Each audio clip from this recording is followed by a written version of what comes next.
Good morning, Gemini. I was wondering if we could have a little discussion about Canada's policy of eliminating gas-powered vehicles and specifically how it might affect living in Edmonton, Alberta. Canada's aiming to have all new cars and light duty trucks sold be zero emission vehicles by 2035. That's the big picture. Now, how that plays out in a place like Edmonton with its cold winters and long distances is a really interesting question. So, the Canadian government has set a goal that by 2035, all new cars and light trucks sold in Canada will be zero emission vehicles. This is part of a bigger plan to lower greenhouse gas emissions and fight climate change.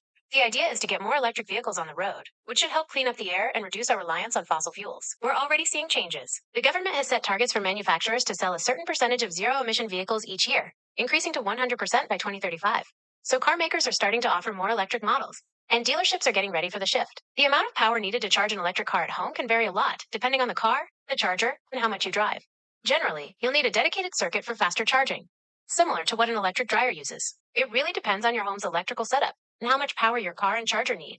If your panel is already close to its limit, adding a high-powered car charger could definitely push it over the edge and require an upgrade. It's always best to have an electrician check things out to be sure. Upgrading your electrical panel can get pricey, and it's hard to say exactly without knowing your current setup. But you could be looking at anywhere from a few $1,000s to significantly more, especially if you need a whole new panel and wiring.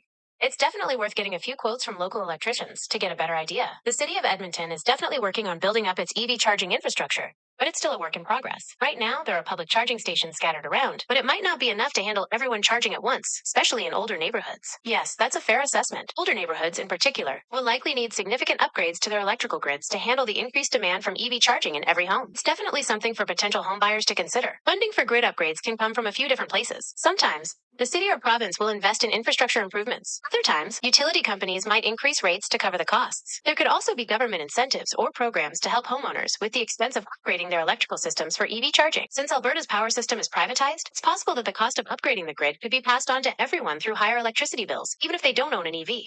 It's a complex issue, and there are different ways it could play out. Now, Edmonton officially embraced the 15-minute city concept with the adoption of the city plan in December 2020.